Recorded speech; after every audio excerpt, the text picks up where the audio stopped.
Good afternoon. Let's call today's Board of Trustees meeting to order at 3:58 p.m. Bilkowski, Present. Sheets, Here. Stanger, here, Swanton, Nicole, Dr. Raven, Present and Maxey, Josiah. present. Everyone, Ms. Anthony and Mr. Swanton did apologize. They are unable to attend the meeting today. If we could please stand for the flag. Pledge allegiance to the flag of the United States of America, to the republic for which it stands, one nation, under God, indivisible, with liberty and justice for all.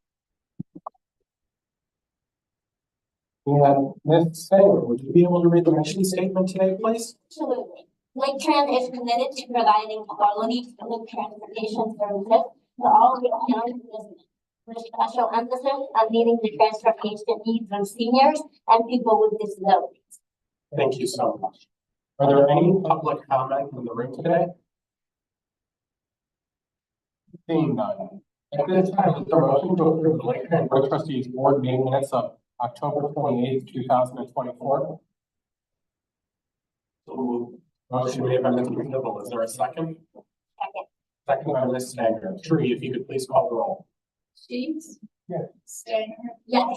Zibble, Yes. Dr. Raven, Yes. Josiah. Yes.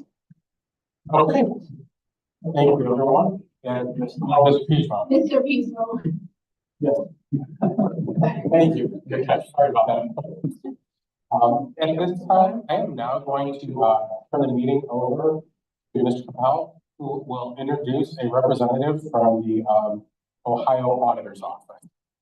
Oh yeah, so at the request of the board, from our last meeting, I reached out to the Auditor of State's office and reached out to Ms. Nicole Smith, who's the Director of the Performance Audit Division at the state of Ohio. She is on Zoom here with us today to give us a little bit of an overview of what the performance audit process entails and just kind of answer any questions.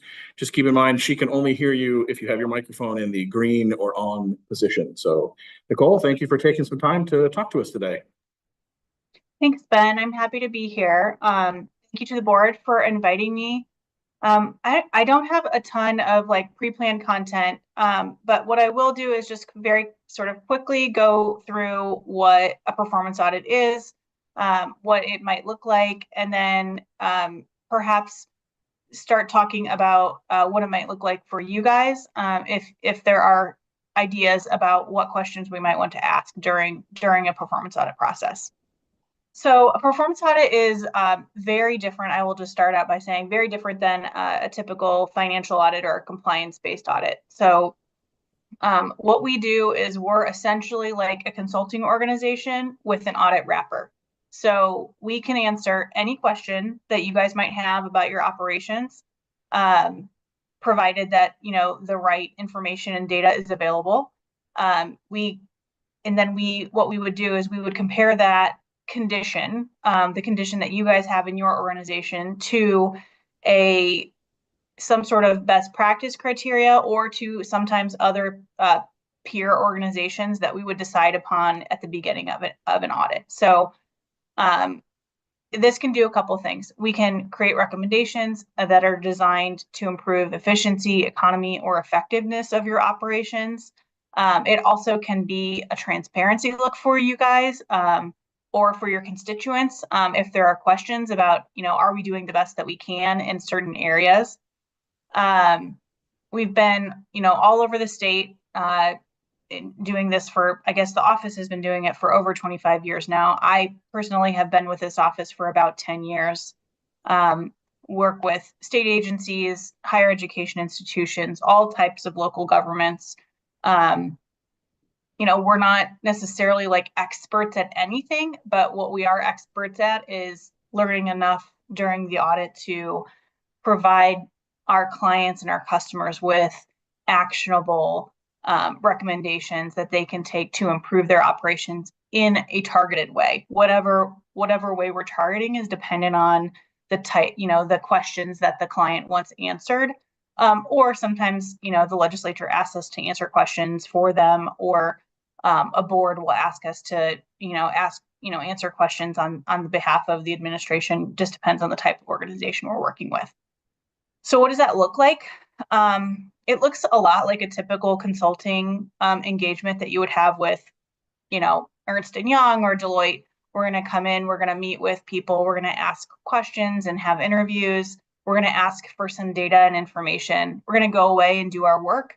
And then we're going to come back and update you guys periodically throughout the course of that work to let you fact check everything that we would be putting out there in the public space, but B, make sure that we're not missing anything, that the data is not telling us. Sometimes, the data will look a little weird in one area. It's because, we got all these COVID funds, or, whatever. The COVID funds have really put a wrench in all of our analysis lately. So we've had to work around that a lot. One thing this is not, it's not a gotcha, and it's not designed to provide any surprises at the end of this thing. The report that we would put out publicly would really be the last step. You would see everything that we're going to say along the way before it gets put out there. And these engagements work best when we have willing partners. So we really push the collaborative nature of the engagements. Yes, it's my team's job to get answers to questions, but we don't know what we're not told. And so having an open and honest relationship with all of our clients is very, very important at the outset. I mentioned a little bit the report at the end of this thing.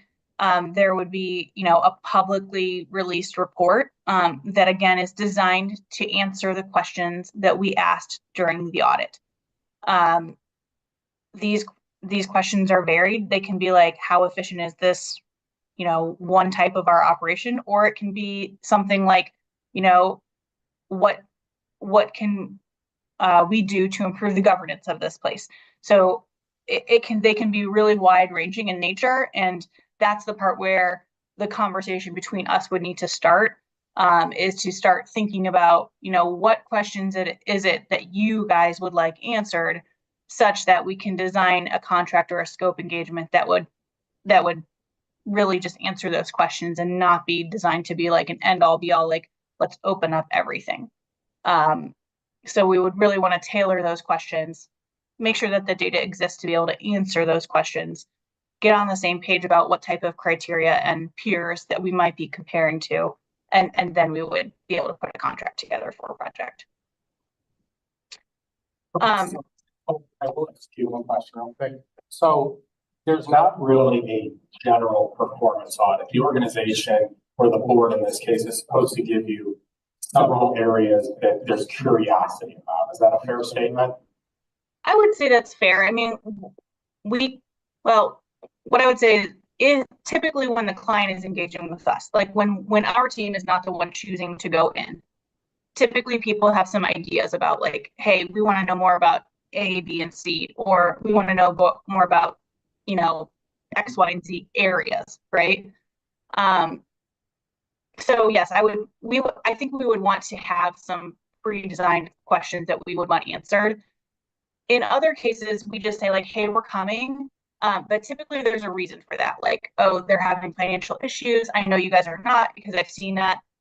However, on the flip side of those things, I mean, I would say that does not make you a not good candidate for a performance audit, because, I fully believe in good government. That's why I do this work. And so, I think even when you have a lot of money, it's like, are we getting the best bang for our buck, or are we providing these services effectively and efficiently? I think those are fair questions to ask, even when you think you're doing a really good job.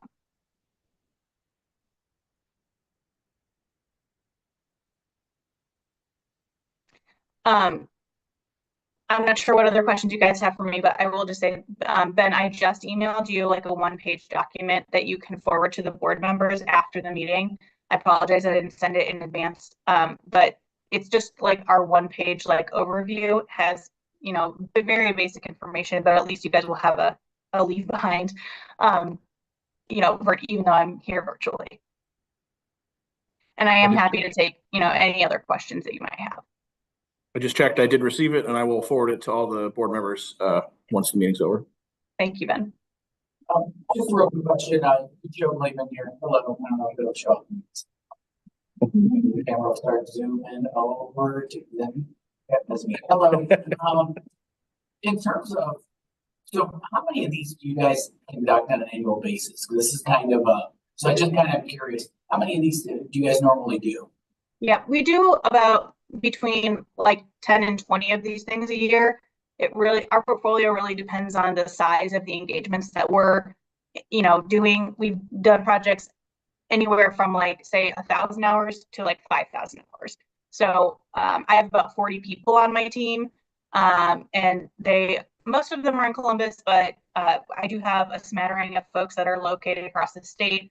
My senior manager that's in my local government channel, Amanda Curran, this would probably fall in her channel, and she is actually located in Northeast Ohio, not on the east side of Cleveland, but on the west side. I know that's a thing, so don't let me sway you because of that. But she's up there and is a long tenured member. She's been here longer than I have. So It's just so really cool, that helps give more context for me. The other thing is there, like, in terms of when you guys provide these performance audits, are there like KPIs, like key performance indicators, or things that you guys have takeaways from this? Like, just in terms of us, like when I think of this, it's X amount of dollars, whatever, it's an additional cost. Is it through these, do you guys have key performance indicators that you can show as results from these audits or things like your that? return on investment number, you mean? That makes sense. Yeah. Yeah, so we do track that. Over a long course of time, it's probably about 18 to 1, I would say, for all project types. Each administration that I have worked for has had a different philosophy with respect to return on investment. During the last administration, they focused heavily on it, and our work was designed to meet those metrics. During this administration, there's been a little bit less of a focus on it and a little bit more of a focus on having big impact recommendations, whether or not that meant saved dollars or not. Because sometimes people aren't looking for saved dollars. They just want to know how to do their work better. And I would also say that this administration has had a heavy focus on, the idea of transparency and putting information out there so that folks understand what they're getting. And so sometimes, again, one of the best selling points, I think, and from my perspective as someone who does this work versus hiring just say like another consultant, is that because of the Yellow Book, audit standards that we follow, you can be assured that our work is going to be objective.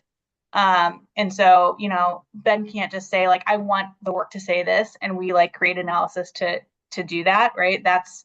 We are objective, and whatever the data tells us, that's what it's going to be. So if we're looking into a question for you guys and it shows you guys in a favorable light, that's what our report will say.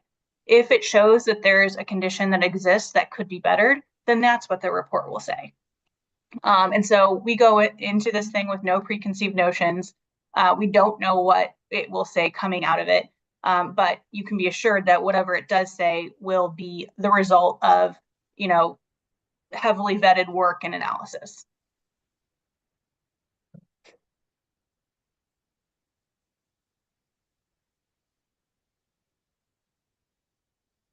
Any other questions or comments for our presenter? I have a question. When do you typically find that folks are requesting your services? Under what circumstances? I would say there's not a typical, honestly, particularly lately, especially with the influx of COVID funds. I would say 5 years ago, it was like people were coming to us when they were struggling. I feel like it's less like that lately, where it's like people just want to know, are we doing the right thing?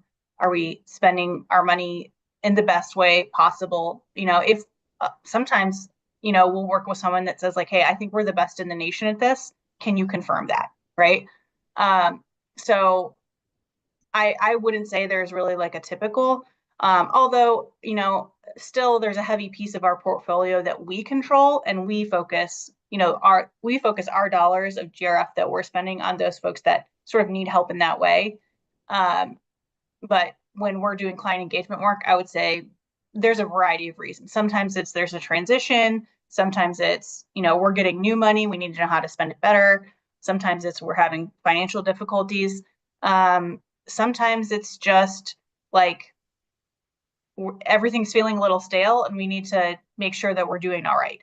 So people come to us for a variety of different reasons. Thank you.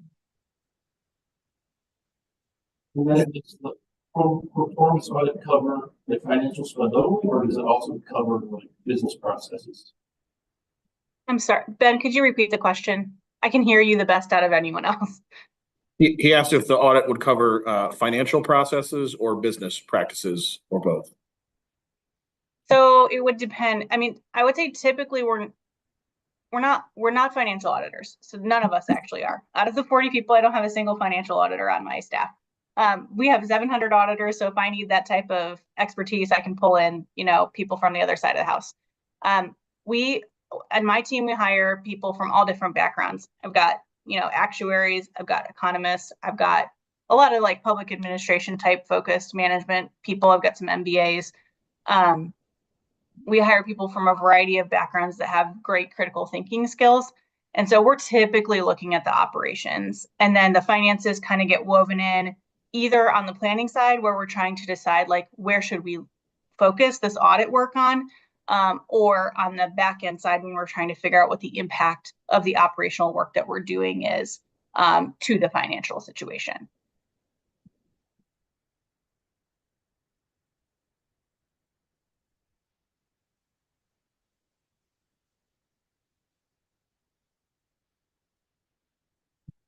Cool. Hear me?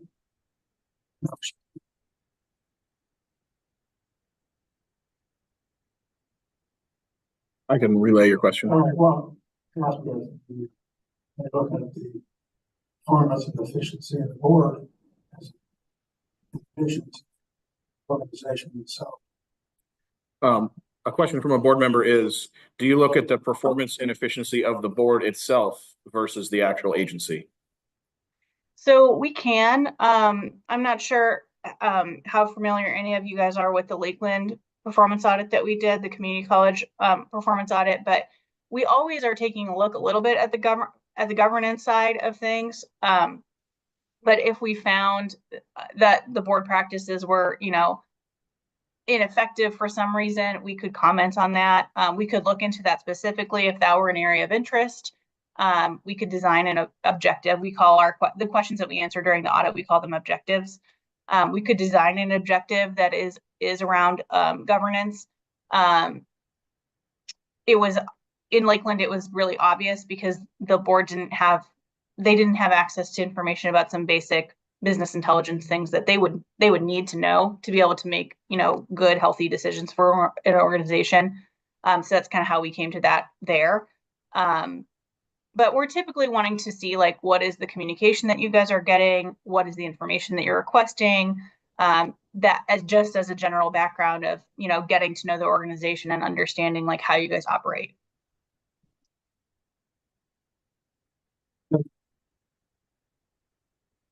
Thank you.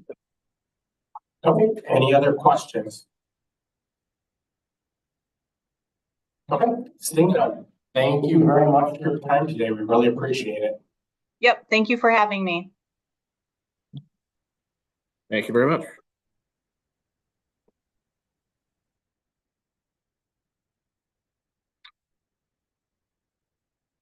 Okay. Yep. Okay. Now that we have the brief presentation on the performance audit, I think we should just have a very brief vote on if this is something we want the agency to continue to work on and advance doing, or if this is something we do not want to advance doing. So I'll see if there is a motion in a second, and then we can have some brief discussion. At this time, is there a motion to advance the performance audit?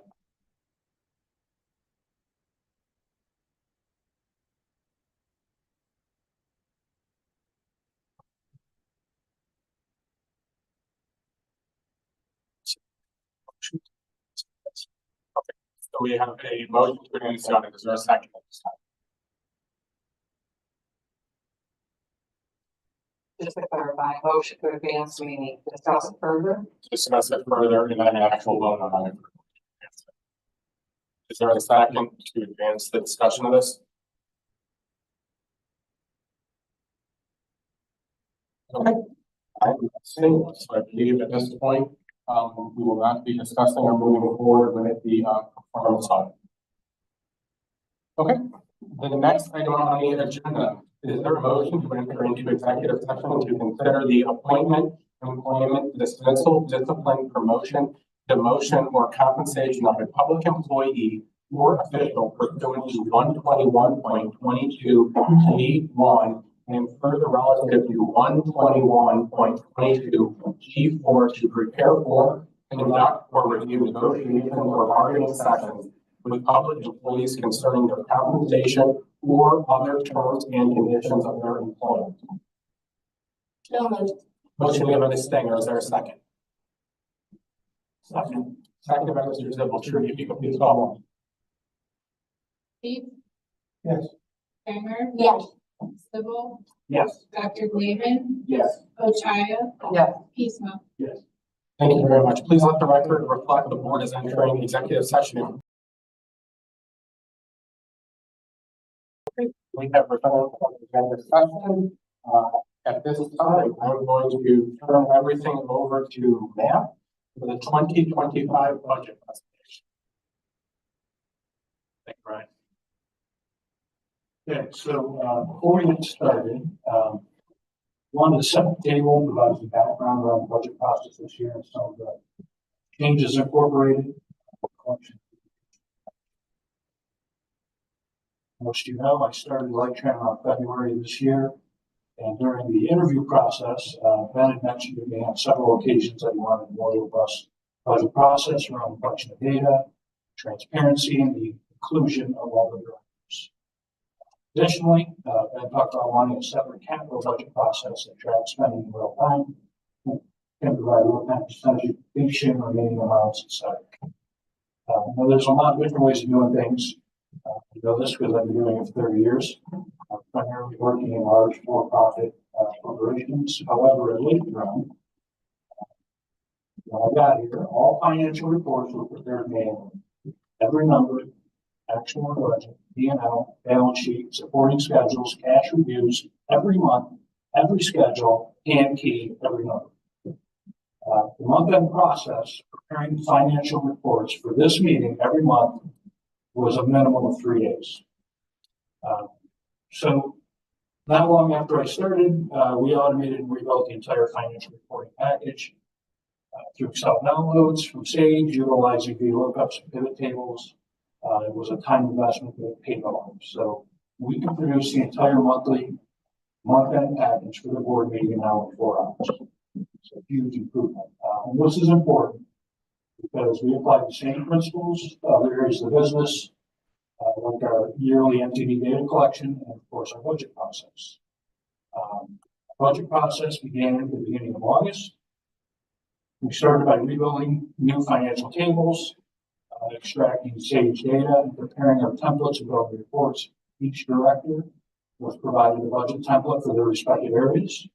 We tasked them to take ownership, research, and forecast all related expenses for the 2025 budget needs. We asked them to provide detailed explanations for all variances greater than 5%. And in subsequent meetings, each of the budgets were reviewed, discussed, defended, adjusted until we landed at the final budget. It's also important to note that we built the 2025 budget file reporting package to capture all the data that the accountant. This is completely different than the way it was done before. But this means as we go forward, we have the ability to load our budgets into Sage, provide a level of reporting and analysis compared to actuals that we were not previously able to do. So today's budget slides are very high level.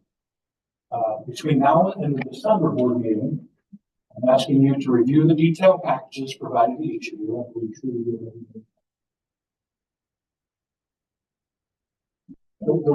in the. In the book. Review the detailed budget packages provided to each of you, and let Ben and I know what questions you have prior to our December meeting.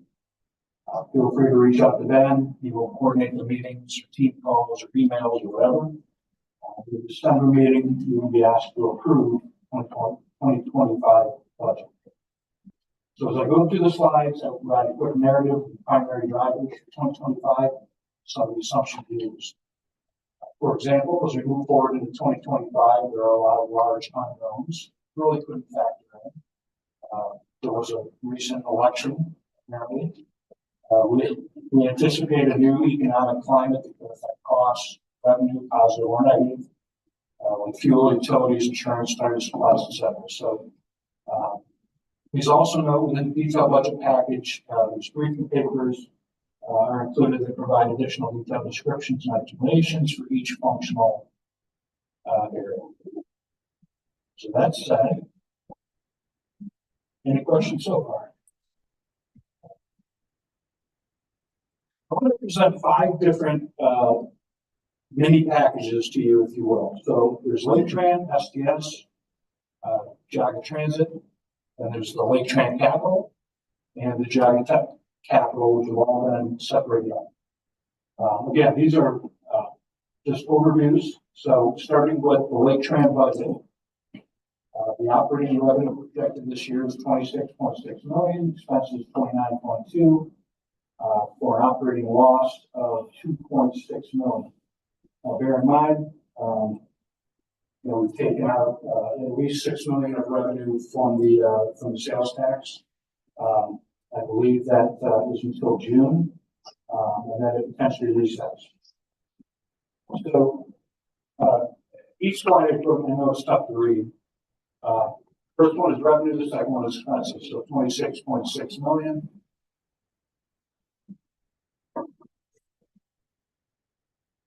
I know that can be tough to read, but basically what you're seeing here is a breakdown of all the revenue categories.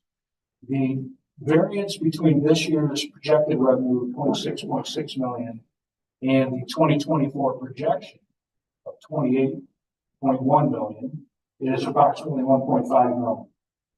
The primary drivers of that difference, you'll notice in the state section of that P&L for the E&D and the UTP are gone.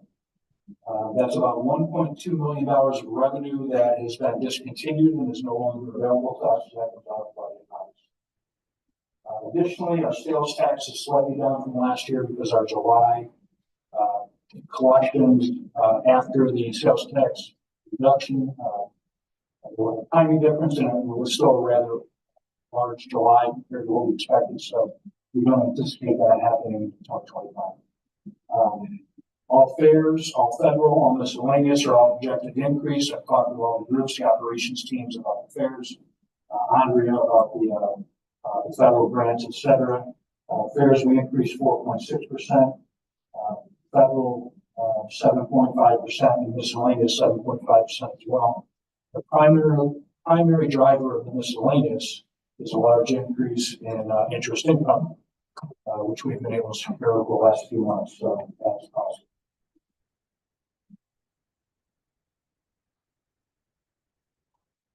Yeah, all this thing we're talking about, these 5 presentations here.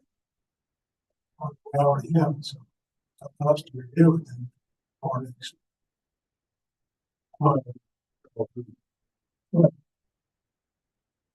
My budget you're presenting here is 5. It was fine. They're all here in the pack. Yeah. Okay, that's what we have to look at. Right. Okay, well, I don't think we need to go through each one and explain it. It's going to be real quick.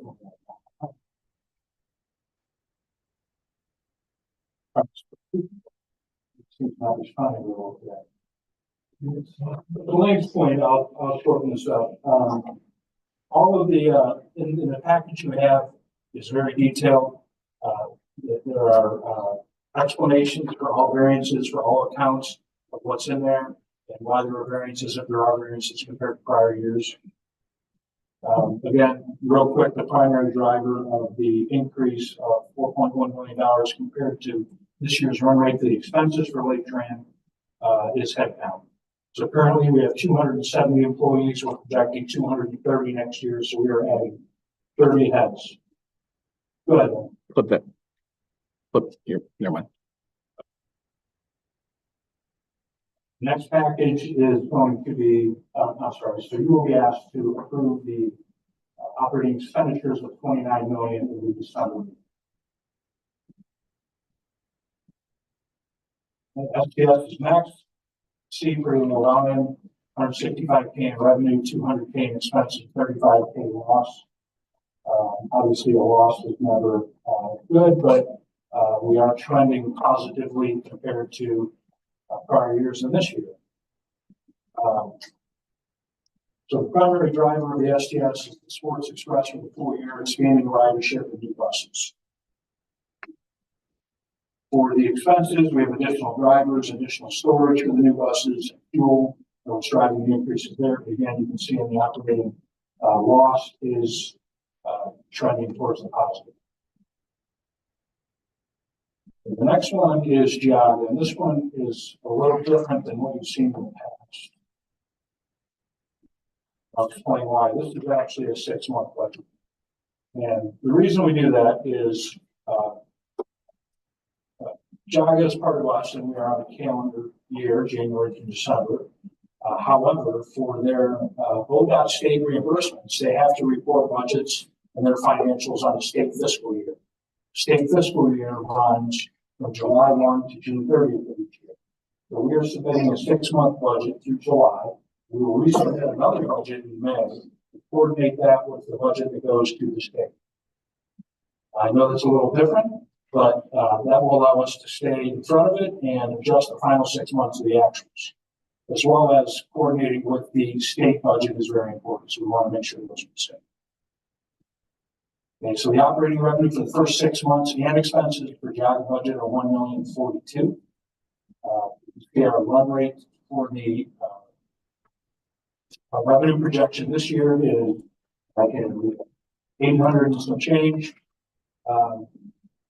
So we're looking at a revenue increase that's substantial, especially for 6 months for JOG, primarily driven by a 5% overall increase in the fares and the Wheels to Work program, which is injecting 161,000 into each of the first 6 months and the next 6 months. Similarly, the expense increases are about 266K for JOG. The primary driver of that is the same, wages and benefits, adding at least 6 additional items. But again, as you go through these and look at each of the categories, certainly ask any questions. Well, I've looked at all of them. I think you've done a darn good job. It's really, it's a lot of invoices. Information's here. You've done a good job. If that only took 4 hours, that's great. That's a good use of it.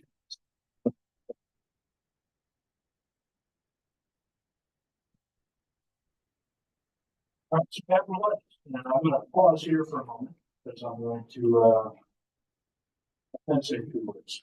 Yeah, so one of the things that, like Matt mentioned when I hired him, I think that we have done not as good of a job as we could have with our capital budgeting process in the past.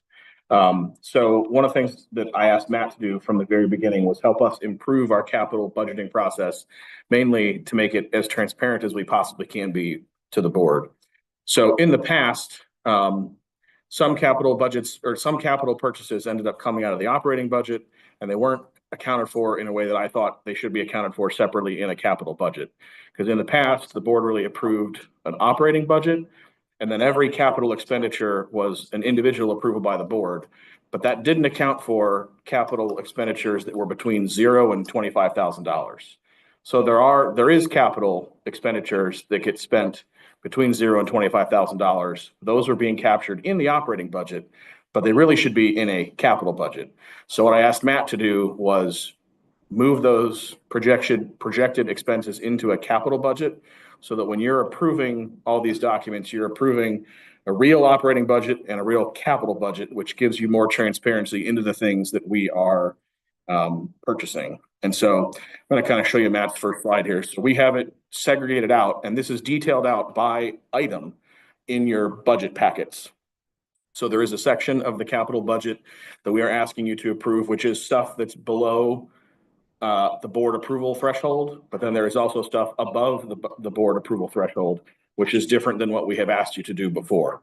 Before, we called it a capital plan because essentially none of it was actually being approved until later when the board approved individual items. In this case, we wanted to give you a list of everything up front.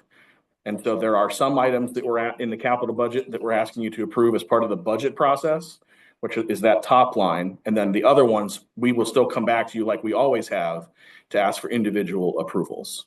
And so all of the details of those things are in your packet. So I'll turn it back over to Matt, but the goal was really improve transparency at the board level and approve where we account for these individual things financially. Well said, Ben.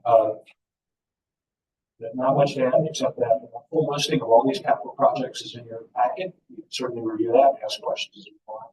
But again, in the December meeting, we'll be asked to approve the capital budget of $5.6 million for Laketran. We'll on to Giada, $600,000, same approach. And again, that's all listed in your package as well. So this is the last slide. I really encourage you to look at the budget package in its entirety. Read my notes and certainly ask any questions. Be happy to sit down with you guys, meet on Zoom, team, whatever you want to do. Yeah, for those of you that are newer to this process, our objective is, here's a summary, and then there's the time between this meeting and December to have one-on-one chats, go over anything you have questions about, dive into details or anything that you have questions about. So, I know there's a little bit shorter time between this meeting and our December meeting just because of how the holidays fell, but if you'd like to schedule a meeting, reach out to me. We will do it at whatever your convenience is, whether it's in person, morning, evening, afternoon, whatever works for you, just let me know. And we will go, Matt and I will go over every tiny detail of this as your heart's content. Anyone have any questions for us? I will real quick. One thing that I've gotten some positive feedback about in the past is what are some of the things that staff is going to be doing in this budget time period? So this is another, I'll be real quick. When I had my leadership retreat with my team, we sort of identified what are our hot button items for the year that we want to work on. That aren't necessarily things that the board has to take action on, but things we thought were important for you to know we're working on. The first one is to coordinate and better unify the Geauga and Laketran scheduling methodology. This is just some of the details about how we schedule trips. There's differences now. We want to move those a little closer together. We want to research how we do the second Monday, second Thursday medical trips. So just we right now on the second Monday and the second Thursday of a month, we do trips to medical destinations outside our normal service area. Customers have expressed challenges over time that 2 days a month is hard in case they need a follow-up appointment or something like that. So we said, let's take a look at how we do that. Another one is to research the addition of a 5-minute stop. This is something that Geauga Transit does, and it basically is right now, if you ride Dial-A-Ride and you say say we take you to a drugstore. We take you to a drugstore, we drop you off, the bus leaves. Some people may be taking short trips to fill a prescription that may take only a couple minutes. So there may be an efficiency gain for us to have the bus just stay there and wait X number of minutes instead of sending another bus back. So we're going to research that. That would theoretically improve our efficiency and the customer experience.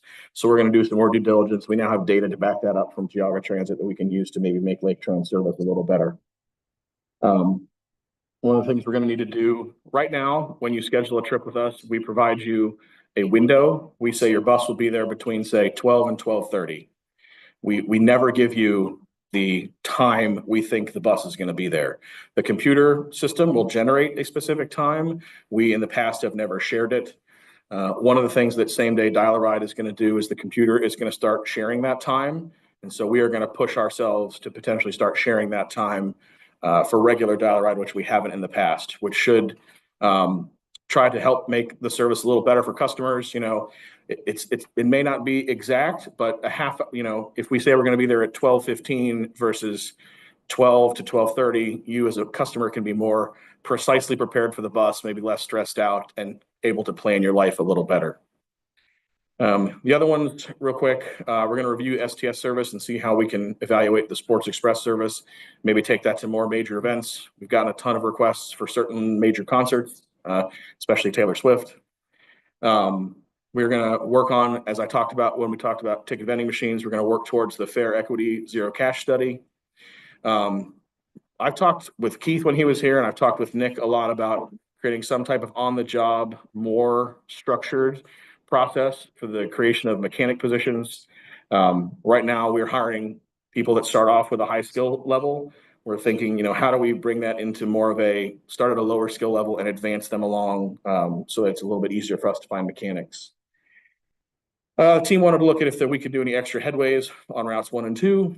And then at Geauga Transit, we want to pursue a Chardon to Middlefield kind of area that would have a designated level of higher service, and then expand the Geauga School DD program. So I know that's quick, but I know board members have expressed to me they like to see this kind of thing as part of the budget process. Again, if you want to go over any of these in detail, I'd be happy to talk about what each one of them means. They really aren't things that should cost much, if any, money. If they do cost money, we'd obviously bring them back to the board for specific approvals. But a lot of these things are just sort of internal, you know, how can we do things better, processes and exercises. So that is officially the end of the budget presentation, unless anyone has any questions.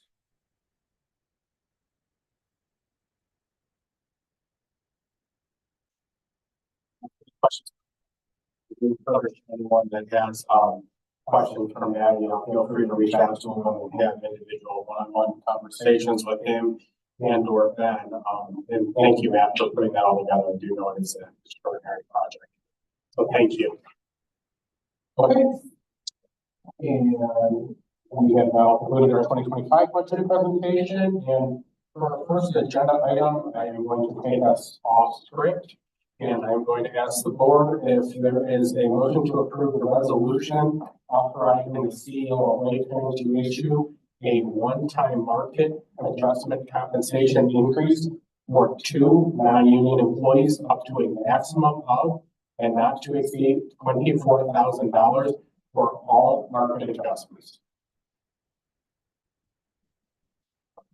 Motion made by Mr. Zibble. Is there a second?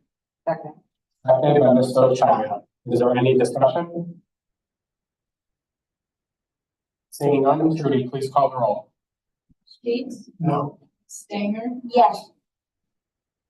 Zibble, Yes. Dr. Blaven, Yes. Buchaya, Yes. Eastman. Yes. Okay, thank you very much. That has passed, and I will now return us to our regularly scheduled programming, which we're going to go back to.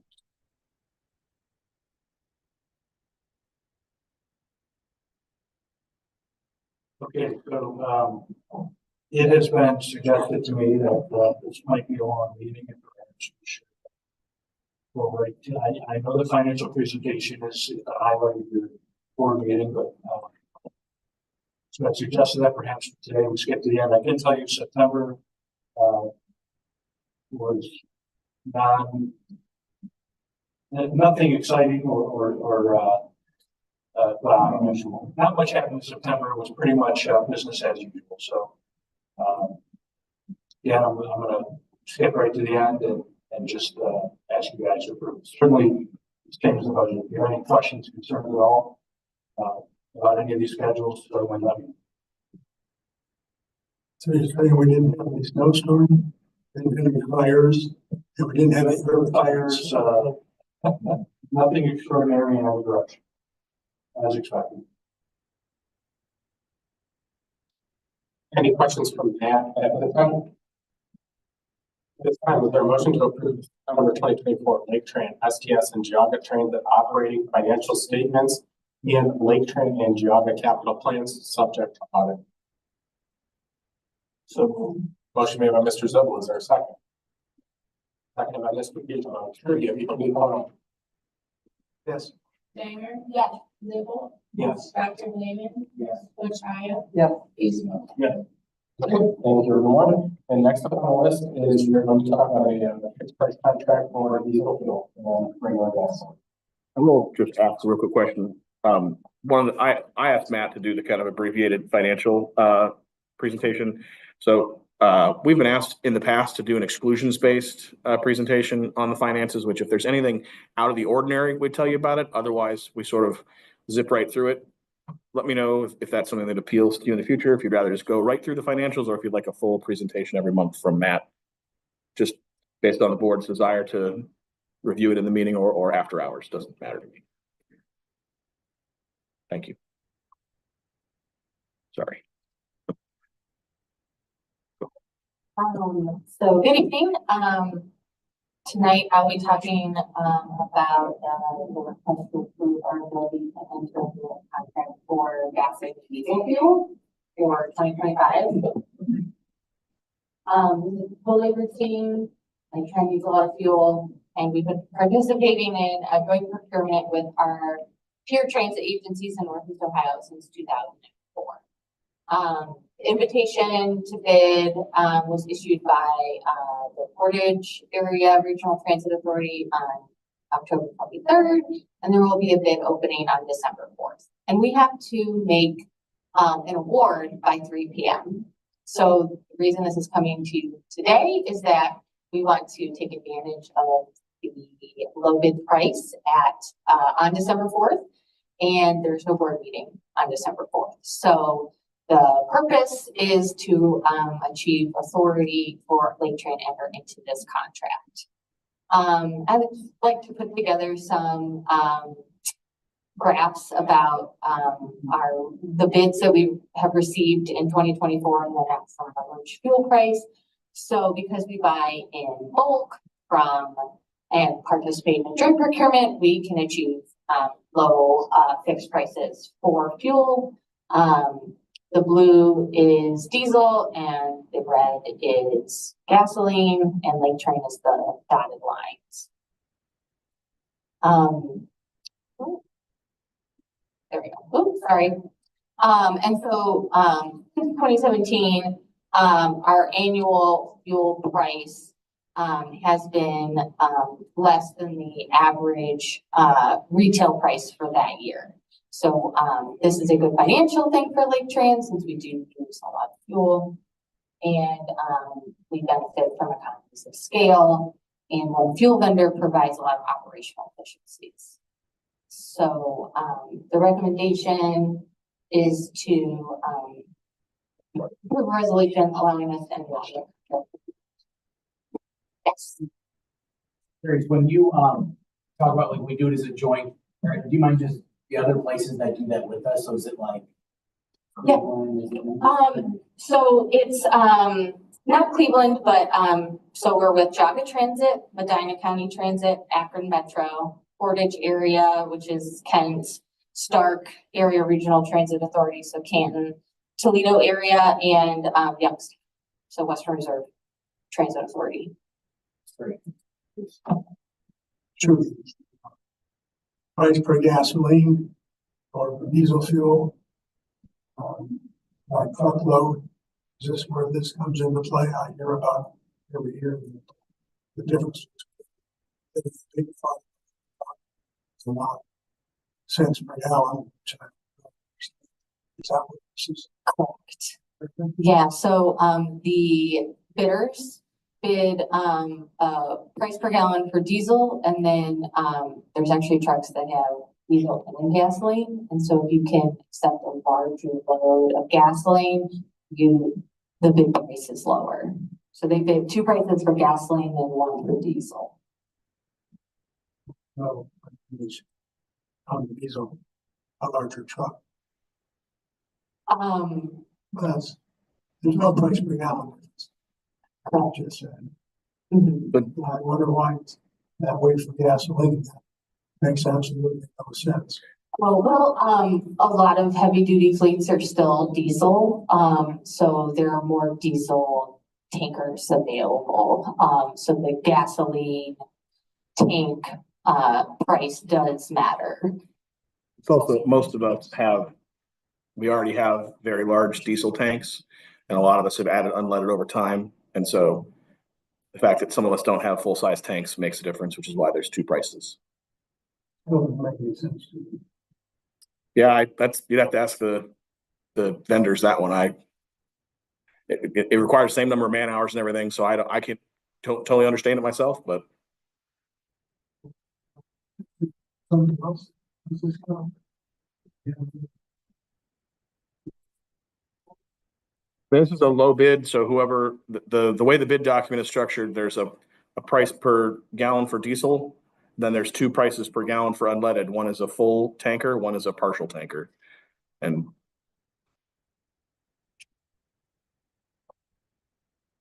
we'll share the bid results with the board, what the prices come back at. Any other questions on this side? Is there a motion to approve resolution 2024-031, authorizing the CEO or his designee to enter into and execute a fixed price contract for diesel fuel and a fixed price contract for gasoline for calendar year 2025? Motion made by Mr. Pagemo. Is there a second? Yes.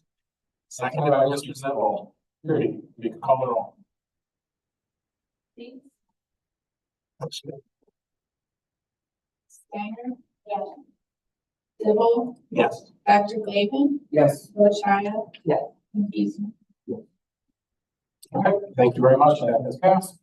Ben, I'm going to turn the meeting over to you for the sidewalk grant program. Absolutely. So there is not a lot different in our presentation from last month. It is really just a follow-up. Brandon and Andrea specifically worked diligently on the grant agreements for the cities, should the board approve this tonight. So we are positioned for the board to make a decision. If you look at our schedule, we are right on schedule with does say presentations tonight, but I'm happy to go over anything you'd like to see again. Our recommendations remain the same to award 3 projects for Timberlake, Willoughby, and Menor. They are the same as we presented before. So I don't know if anybody had any questions, anything they'd like us to answer from us giving you all the scoring materials. Happy to go over anything the board would like as a result of the project, but there really is no new information. It's a total of about $770,000 for the total projects we have recommended. But the board could obviously change that to whatever it might like.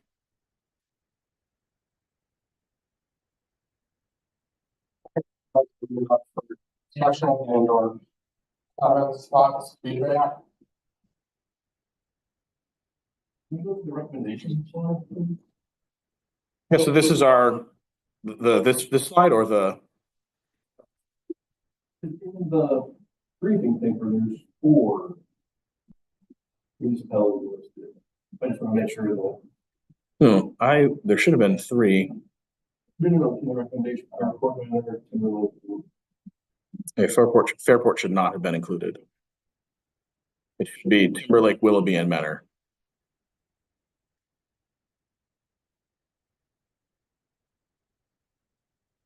Yeah, our intention was just to recommend award of the top 3, which would be Timberlake, Willoughby, and Menor. So that's his mistake that Fairport's in there. Fairport, Menor, Timberlake, Willoughby, at a cost not to exceed $777,530. I believe that is still the correct number. Yeah, it is. That is included.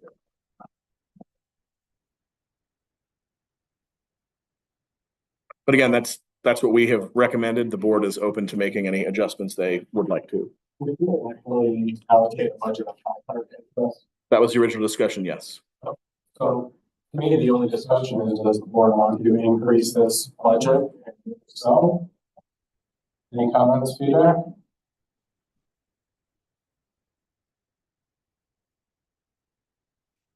What do you want? At this time, is there a motion to approve the resolution 2024-032, authorizing the CEO to enter into grant agreements with the municipalities of Timberlake, Menor, and Willoughby to construct sidewalks, bus stops, and bus shelters to improve connectivity and safe passage along Laketran bus routes under Laketran's transit accessibility grant, and it costs not to exceed $777,530. So moved. Motion by Mr. Zibble, there a second? Second. Second by Ms. Stanger. Is there any discussion? Seeing none, Trudy, please call the roll. Sheets, Yes. Stanger, Yes. Civil, Yes. Dr. Clavin, Yes. Bushaya, Yes. Eastman. Okay, we are going to go into the next one. Look at Ben. All right, in December, we will request approval for the budget and have some policy update approval requests. Nothing major, but all that will be provided to you in advance. In January, we have the HVAC maintenance contract, which is a pretty routine item, just does preventative maintenance on our HVAC equipment. Right now, still planning on a strategic planning activity on September or February 24th. I have the results of the survey that I did right after the 6-month look ahead and the CEO report that I will go over.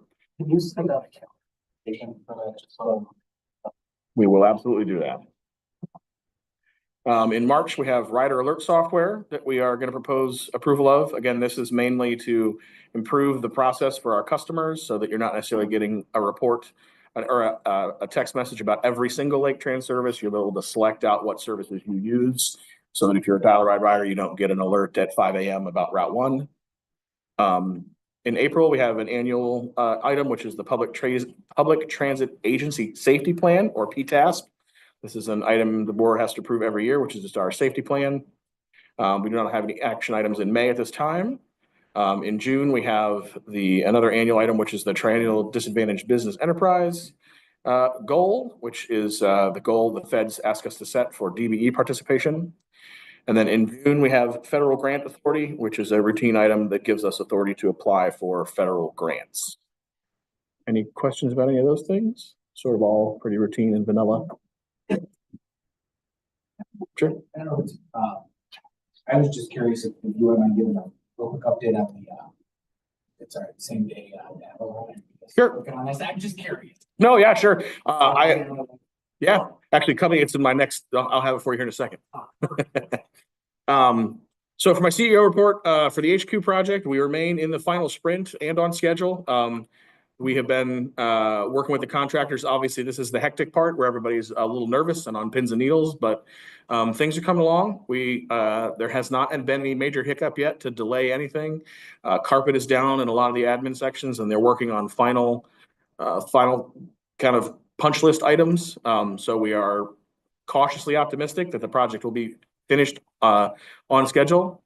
We are tentatively scheduling a ribbon cutting / 50th anniversary celebration for January 4th at lunchtime. We'll also provide calendar invites for that. We'll also be, what'd you say? No, in January. Did I say December? I'm sorry. It should be January 24th, not December 24th.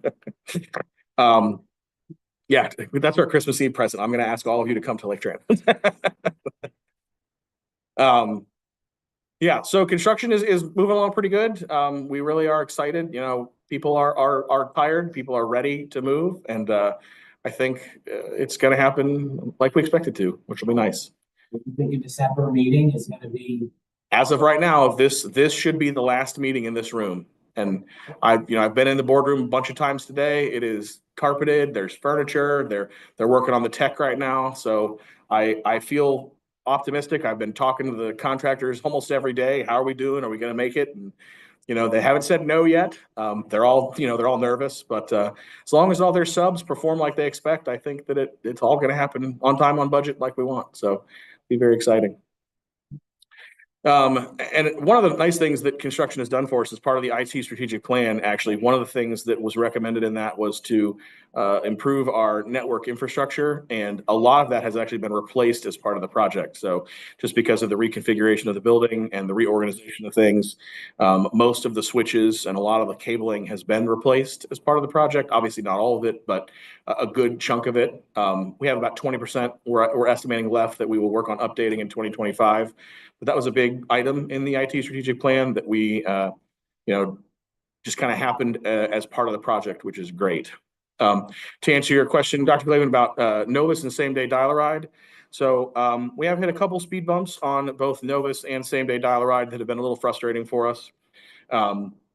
the main one is when we started the Novus project, which Novus and same day dial ride are separate but linked. So Novus is replacing Pass, which is our current dial ride scheduling system. Then to do same day dial ride, you use Novus to do that. So Novus right now, we are in the tail end of implementation. We expect to be done with it in January. The speed bump we hit is that when we originally began the process, they told us that we would not have to make major software updates to the Rangers, which are the computers in the buses. They're about 10 years old, and we have been phasing them out with bus purchases for tablets, just off the shelf standard tablets. It turns out that a major software update is required, and those devices are about 10 years old, and updating them requires an act of Congress, a blessing, some holy water, and some blood. So we decided to advance the tablet part of the project swiftly. So Tony worked with AT&T and Verizon, who gave us aggressively good deals on tablets. So the tablets are in the building right now. We are programming them, and we are waiting to put those onto the buses and basically replacing the Rangers. That's a really good thing in a couple of ways. A Ranger nowadays is about $5,000 a bus. The tablets are under 300. So, and plus, it's off the shelf tech. So it's going to make everything better. It just sort of was a speed bump we didn't expect to have to hit. The side benefit is one of the things that drivers complain about a lot is the tablets use a custom map, a custom navigation interface that you never see unless you work here. A tablet uses Google Maps like we've all seen. So it will help the training process. It will help drivers come in and understand how to use things better. So it is going to be a benefit in the end. We're all a little frustrated because it has delayed the project a little bit, but we expect it to be done hopefully mid to early January. The tablets are here. We're waiting on the tablet mounts that hook them into the bus, and then it's just a process of switching all the hardware out, and then Novus should go live. Once Novus is live, then the same day dial ride piece can happen. Matt and his team right now are working through some issues with how the fares are accounted for on the back end. There's different systems that are used, and we're trying to unify those and make it a little bit smoother process for the customers. So because of the Ranger speed bump, same day dial ride is a little bit delayed. We're hoping that should be an end of January, early February launch. Just kind of depends. There's still some variability in the tablet process and how we get that all rolled out. But we are expecting it to be here, hopefully within the next 60 to 90 days. So kind of all, every day we're like, what's next? And I just really appreciate the amount of effort you guys are putting into this. I know, when I kind of better understood the amount that goes into the work that goes into the different apps and going through it, when you explained it to me, I appreciate you guys are putting in the extra time. Yeah, it's interesting how our industry sometimes doesn't take, in my opinion, into account the customer account usability. If I'm going to ride Laketran, I shouldn't need like 15 accounts to do it. I should need one, end. But, right now, if you use fixed route and dial ride, you have to have two. Hopefully by the end of this whole process, you'll have one, and it doesn't matter what you do, one account and you're done. There are some transit agencies where you have three, and it's just, it's just so crazy to me. So, yeah. STS service, we have been still running STS service with the Browns. Obviously, as Lane commented last meeting, the Browns have been kind of not so great. So ridership also has not been so great. We did beat the Steelers. So we are looking at how we can kind of maybe expand that service a little bit next year to appeal to more people. But the people that are using it have given it high marks, and they have been asking if it's going to come back next year. So it's been doing okay. I think it needs a couple more years to kind of mature, but a good toe in the water. Lastly, other than the grant tracker, this is the results of the survey that I sent out to you all about what you'd like to see in a strategic planning session. And so it might be kind of hard to read. I thought about making it smaller, but I wanted you to see all the data. So the green bar is the future of park and ride, pretty well unified, that everybody would like to know about the future of park and ride. So that's an easy one.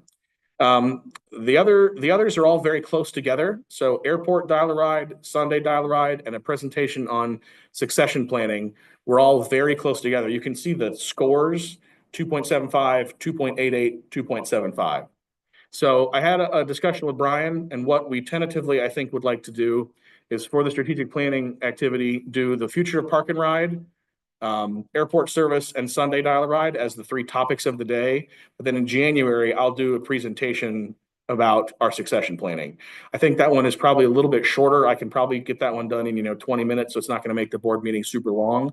But I can go over the process of how we do it internally, how the career ladders work, and sort of what our plans have been over time. That way we kind of encompass as many of the board's desired items as possible. Obviously, that doesn't have to be that way. We were just trying to figure out how to kind of meet everybody's needs because they ended up being a little diverse. So if you have any feedback, I'd be happy to, make adjustments or anything, but we are going to start the planning process to make sure we have all the materials ready for you for those different activities.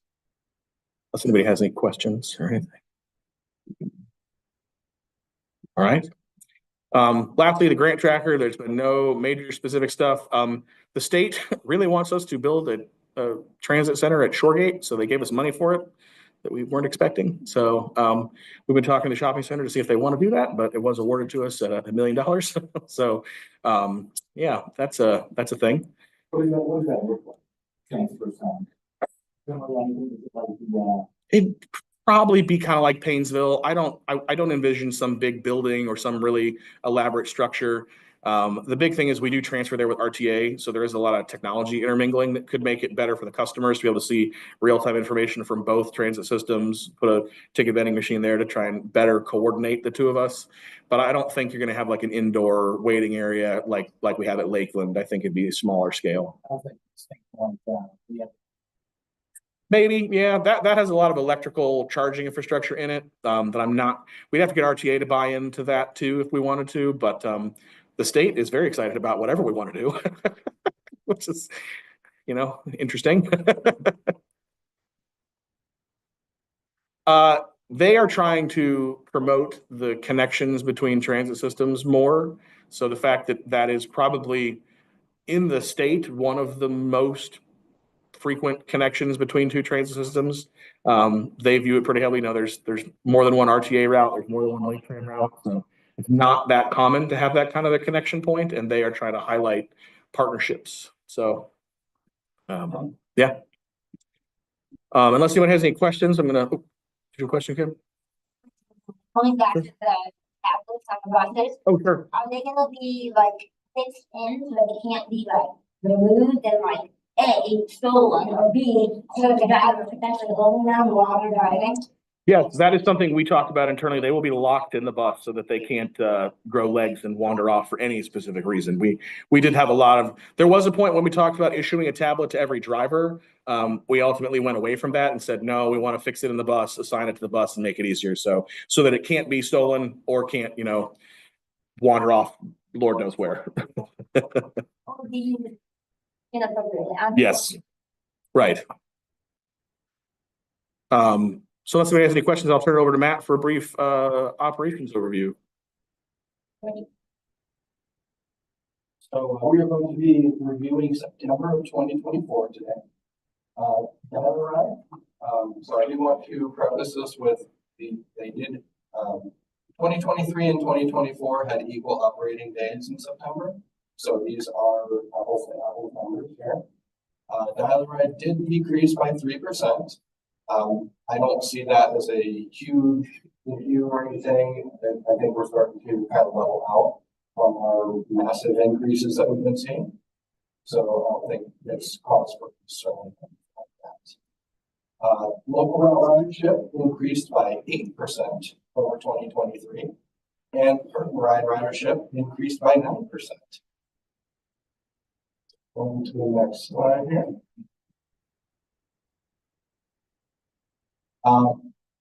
The extended service hours, we're seeing pretty level ridership on those extended service hours, and denials remain low. Any questions or anything? Yeah, I'm just curious, just kind of looking at this, you go back one slide. Absolutely. Just what I'm looking at, it's just, it's great to see the local routes and the rate that they're at. Is that, like, if you go back before 19, are they higher than these, lower than these, like over the last Local routes? No, this is pretty high for local routes. There's obviously been some peaks and valleys. I think 19, if I remember correctly, we had a pretty big spike in local route ridership. This the graph actually starts January. It's higher here than this in 19. It's impressive when you see that highest local routes.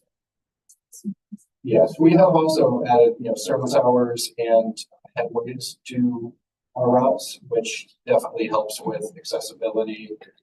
If you're able to access the bus more often, it's easier to ride. So I think that's definitely pushed in the direction of active ridership. Great to see that, right? You had those things, what do you want to see? Increase in ridership. Yeah. Thanks. Cool. That concludes our report, unless anyone has any questions. Thank you. Any old business in the room today?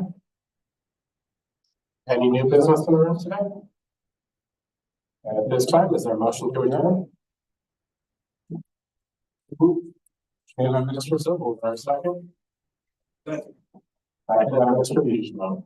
If you please call the roll. Steeds? Yes. Stanger? Yes. Zibble? Yes. Dr. Raymond? Yes. Bushaya? Yes. Eastman? All right, thank you, everyone. We are adjourned at 5:28 for our last meeting of the record.